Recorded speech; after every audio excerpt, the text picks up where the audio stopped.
Now we've got SEDs, health, in a nutshell. Let's go. SEDs being socioeconomically disadvantaged people, okay? Nature and extent. Once again, what it is, how bad is it? Nature. Health inequities are largely due to lack of education and lack of income. This leads to poor quality food, okay? Poor health decisions, lower quality housing, and the community in which they live in can be of a poorer quality as well. And all this can then exacerbate into homelessness, all right?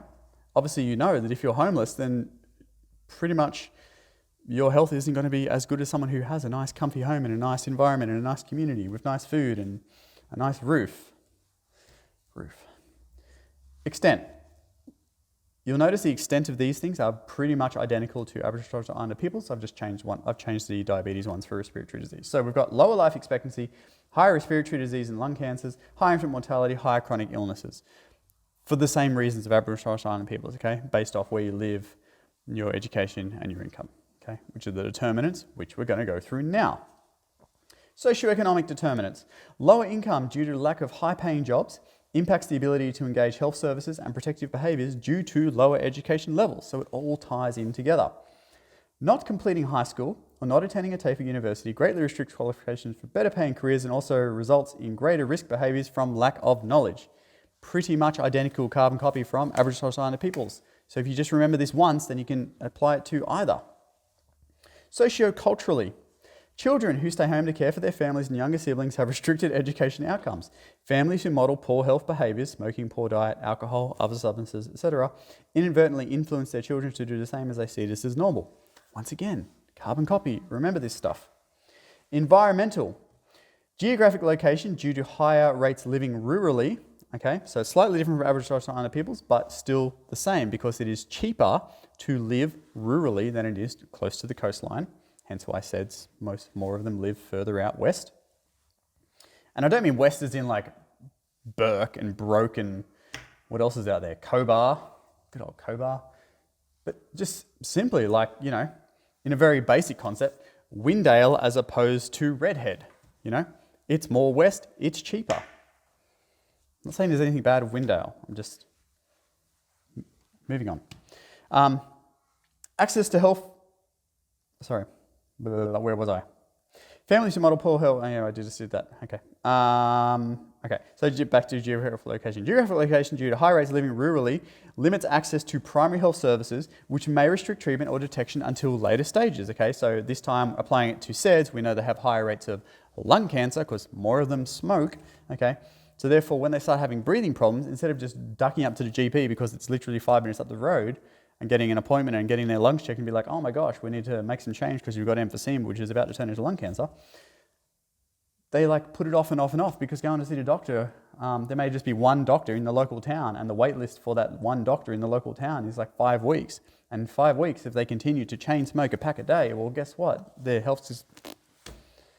Because usually people only go and see a doctor when they're experiencing problems. By the time you're experiencing problems, you actually already have the condition, okay?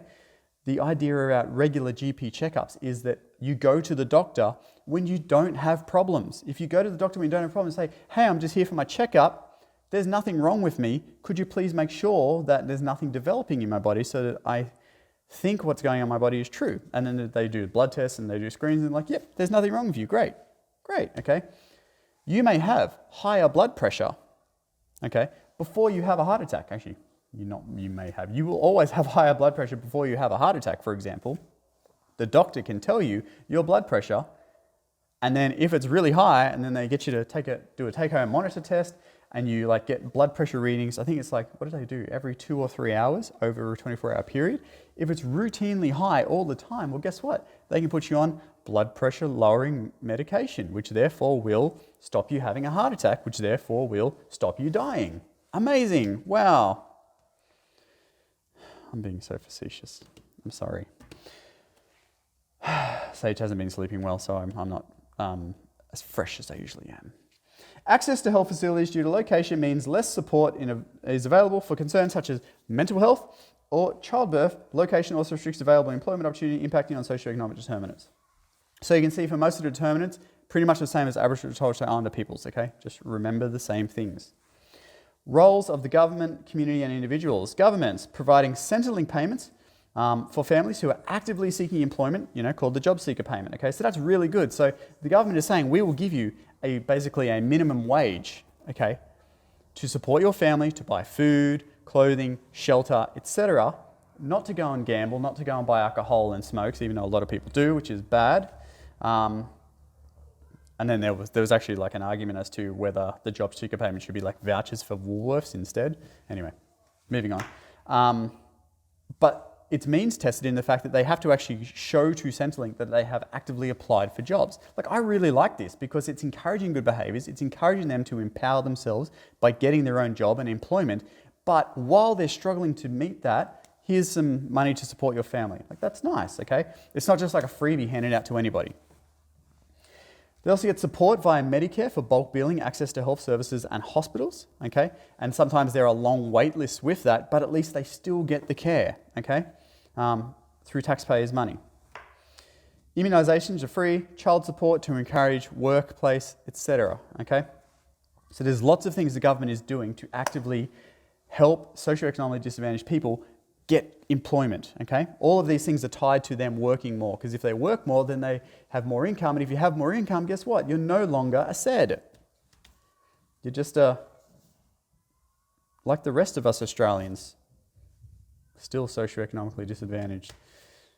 That's a story for another time. Except apparently I'm rich because my dishwasher notifies me on my phone that my cycle's finished. Woo! Community. Councils working to improve facilities and environments to encourage healthy behaviours, e.g. exercising outdoors, better sanitisation and waste management, all right? If you have a nice community environment, you are more likely to spend time in the community environment. And usually what you do in the community environment are healthy things, not unhealthy things, okay? If you have like a ratty, littered, disgusting community, then you're not going to want to leave your house. So the community is working towards that, all right? PCYC centres, so police and citizens youth clubs, offer facilities and safe places for adolescents to go, okay? And positively engage with community representatives such as police. Like, police aren't just scary people, they're just normal people who just have a job as a policeman, okay? And the policemen aren't out to get you, they're just there to enforce safe behaviours, okay? Obviously, if you're doing an unsafe behaviour and the policeman sees you, they will try and get you, but maybe you shouldn't have done the unsafe behaviour in the first place. So it's sort of breaking down those barriers there. And also PCYCs offer programs for heavily reduced or free for adolescents and children to engage in, such as kinder gym. They also have like weight training rooms. So instead of going and paying $9.99 at Genesis per week for your fitness membership, you can actually just go to your PCYC for pretty much free, and they've got all the same equipment. Yeah, crazy, right? And then you can spend more money on your workout outfits and your tripod setups and all that kind of stuff. Individuals, embracing change and advice provided by the government and the community. Be a support for change, okay? Same as again, supporting your peers. Choosing to further your education and make healthy decisions and protective behaviours, e.g. choosing to attend a TAFE and become qualified as a carpenter, as opposed to not pursuing higher education and just being lumped with whatever jobs.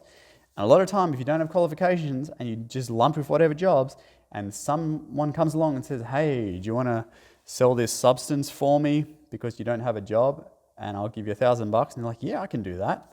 Well, just repeating that cycle, aren't we? So in a nutshell, that was our groups experiencing health inequities, Aboriginal and Torres Strait Islander peoples and socioeconomically disadvantaged.